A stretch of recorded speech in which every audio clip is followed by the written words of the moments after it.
Posible bang mabigyan ka ng warrant of arrest o other legal actions kung sakasakaling ikaw ay hindi nakadalo sa small claims case na isinampa sa'yo ng isang online lending app? So, sa video ito, maglalambing lang po muna ako sa inyo bago natin talakayin yan, na pakisuportahan po at paki-follow po ang aking mga social media account. Ang Facebook, TikTok at ang aking YouTube channel. At kung nagustuhan nyo at nakatulong sa inyo ang video ito, ay malaking tulong din po ang inyong pag-like, malaking tulong din po ang pag-share. At para updated po kayo sa mga videos na ginagawa natin dito about sa usapang online lending apps, ipakihit lang po yung notification bell. Then, disclaimer, hindi po ako nang hikayat na kayo ay mangutang dito sa mga online loan apps. At ako po yung sumisilip lamang po at nagre-review kung anong proseso ng kanilang pagpapautang at ang proseso ng kanilang paniningil para magkaroon ako sa inyo ng shared experience sa kanilang mga operations. Okay? At kung ano ba yung pwede nyo gawin legal na paraan, kung paano nyo lalabanan o haharapin ang problema idudulot sa inyo ng harassment sa itong mga to. At isa pa, hindi rin po ako nangungonsinti na huwag magbayad ng utang. Ang utang ay responsibilidad at dapat natin din kung sakasakaling tayo nagkakaroon ng problema sa kanilang mga ganitong klase ng sitwasyon sa inyo. Okay? Ito po yung sabi na nakita ko lamang sa Facebook page. Okay? Pero gusto kong talakayin kasi medyo maganda siyang aralin natin dito sa video ito. Okay? Confirmation of hearing. On the basis of evidence on record, the accused has probably committed an offense. Case information. Case violation of paragraph 2A, Article 315 of the Revised Penal Code. Date, January 30, 2026. Time, 10 a.m. Location, Branch 210. Failure to attend the hearing may result in possible consequences such as warrant of arrest or legal actions. For changes on the hearing schedule, we will notify you immediately. Best regards, Administrative Services. Okay, pasok sa banga. Tumira ng tres, panes, ayan na naman. Confirmation of hearing. Uulitin natin dito sa video ito. Tandaan nyo, kapag galing talaga yan sa korte at may sinampa talagang kaso sa inyo sa small claims, hindi yan iti-text sa inyo, i-message kayo, i-PM kayo, i-email kayo. Hindi po ganun ng sistema ng pagbibigay ng summon ng korte kapag kayo ay nagkaroon o sinampahan ng small claims case. Okay? Tandaan nyo, ulitin ko. Hindi yan parang tropa lang sila ni judge, tropa lang sila ni fiscal, o tropa lang sila ni ganito, di ba? Hindi yan mga magtutropa lang na, oh, pre, text kita ha, punta ka dito sa sa ganitong oras, punta ka sa ganitong lugar, di ba? Ganun yun. Walang ganun. Legal na paraan po ito, hindi po ito batas po ito ay due process ng paraan ng paniningil sa civil case.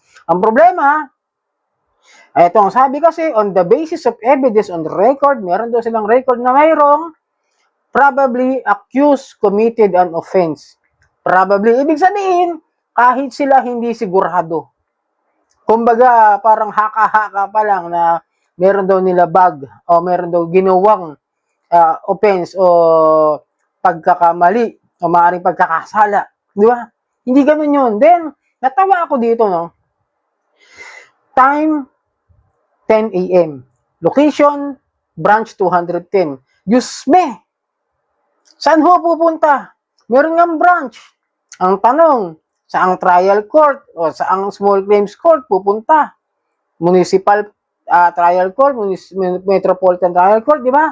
Doon lang naman small claims. Bakit hindi na ibigay yung lugar kung saan pag-uusapan yung small claims para ma-settle yung ito pero iba kasi yung binibigay niya kasi criminal charges ito na sinasabi. Kaya nagtataka ko bakit criminal charges pero alleged lang, ibig sabihin ito probably lang, hindi pa naman napapatunayan, di ba?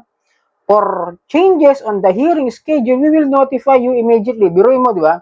Pag may pagbabago raw, ino-notify nila yung taong naakasuhan nila na nagko-commit ng pagkakasala ng estapa. Pero either galing nga ito sa isang post na sa mga OLA victims community is this is just an intimidating tactics na ginagawa nila na kung saan kadalasan ginagamit na meron kang kasong estapa o kakasuhan ka ng estapa.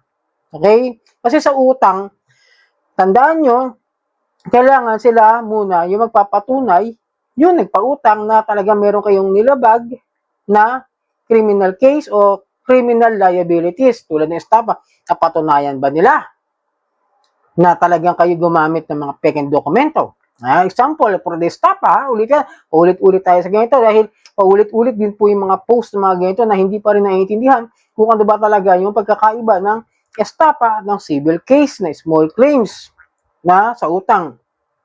Na estapa, kailangan na panindigan nila, nagawa nila lahat ng akusasyon na sila ay niloko sa simula pa lang ng kanilang pagpapautang. Unang-una, may mali na sila. Bakit? Bakit may mali kagad ang mga online lending apps? Nilinawin natin. Basta bigay lang sila ng bigay ng pera. Katulad ko, yung example ko sa inyo, nag-apply ako, unemployed. Di ba? Pinapahiram ako. Kinukuha ba nila lahat ng information ko bago nila talaga ako bigyan? Kumbaga, yung information na ibinibigay ko, kunwari, yung mga ID ko, totoo ba yan? Napatunayan ba na totoo? Tanawagan ba ako? Hindi naman ako tinatawagan eh. Hindi naman kami tinatawagan. Hindi nila tinatawagan yung mga contact reference na maaaring katunayan na talagang kilala nila ako na personal at sila ay napatunayan na talagang kilala. Okay? Mga ganun ba? Sample lang yun. Tapos, basta lang sila bigay ng pera. Na which is, dapat meron talaga silang legal proper forum or something like na proper process na talagang hindi nanloloko, yun nangungutang. Okay? Pangalawa, ito na nga sa civil case, sa small claims, tandaan ninyo, kailangan lamang dyan sa small claims hindi na sila dadaan sa barangay.